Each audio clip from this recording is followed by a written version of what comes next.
सदाशिव ने ब्रह्मा जी को और विष्णु जी को निष्कल और सकल स्वरूप का भेद बताया और भेद बता करके लिंग पूजन का महत्व बताया है।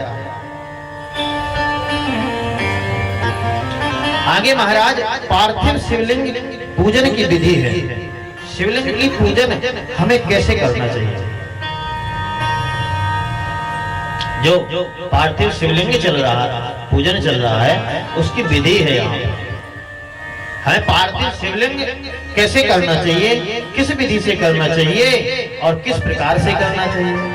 किसको, ब्राह्मण को कैसे करनी चाहिए, क्षत्रिय को कैसे करनी चाहिए, वैश्य को कैसे करनी चाहिए और शूद्र को कैसे करनी चाहिए, इसके बारे में बताया है।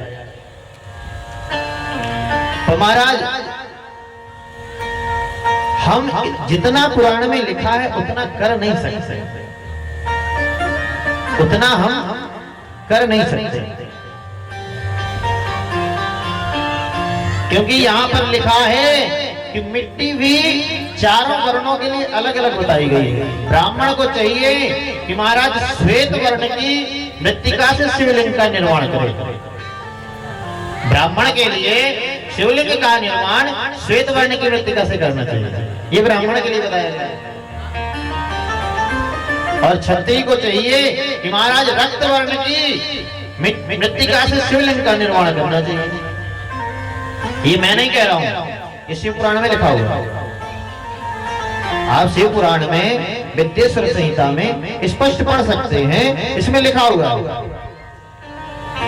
कि महाराज किसको किस, महाराज क्षत्रिय को चाहिए कि महाराज रक्त वर्ण की मृत्तिका लाए और उससे महाराज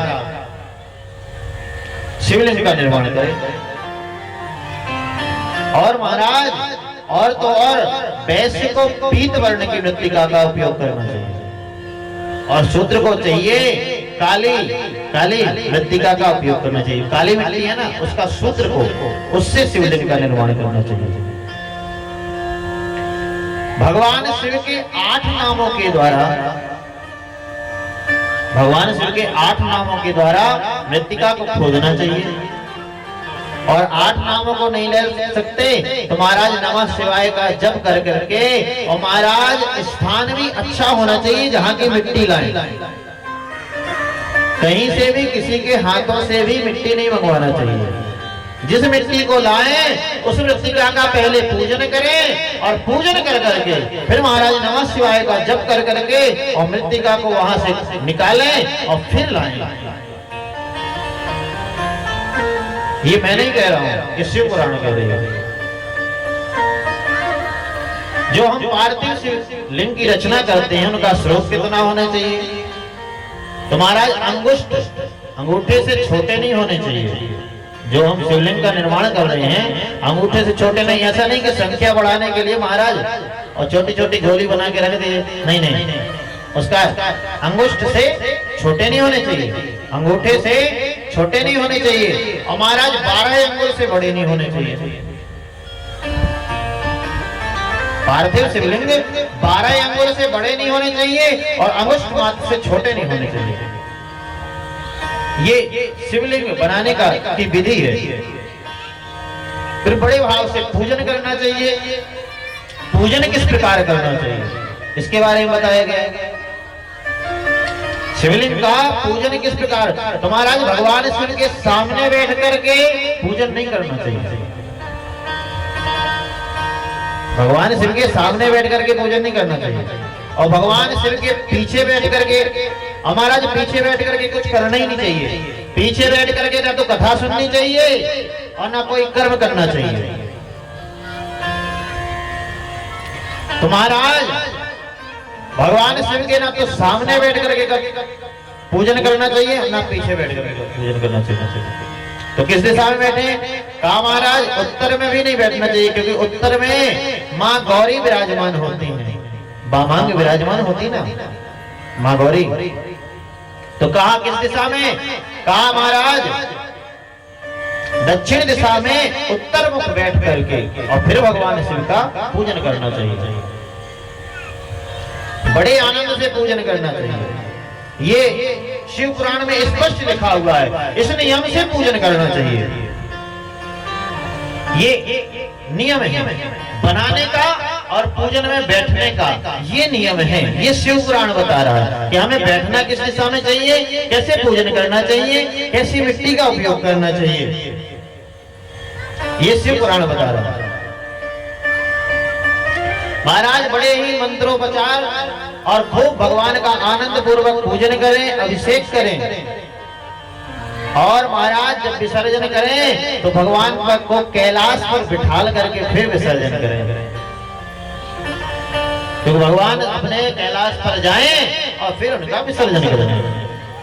महाराज जो हम पार्थिव शिवलिंग निर्माण करते हैं उनका रात्रि विश्राम नहीं होना चाहिए, ये शिव पुराण कहता है। उनको रात्रि में महाराज अगर हमने दिन में बनाए हैं, हाँ रात्रि में उनको बना जरूर सकते हैं, रात्रि में निर्माण कर सकते हैं। निर्माण के लिए कोई रोक टोक नहीं है, क्योंकि जब हम निर्माण करते हैं तब तक वो मृत्तिका है। जब हम पूजन कर करके और महाराज प्रतिष्ठा करते हैं, भगवान की आसन देते हैं और प्रतिष्ठा करते हैं वेद मंत्र के द्वारा, तब उनमें प्राण आते हैं, प्राण का संचार हो जाता है।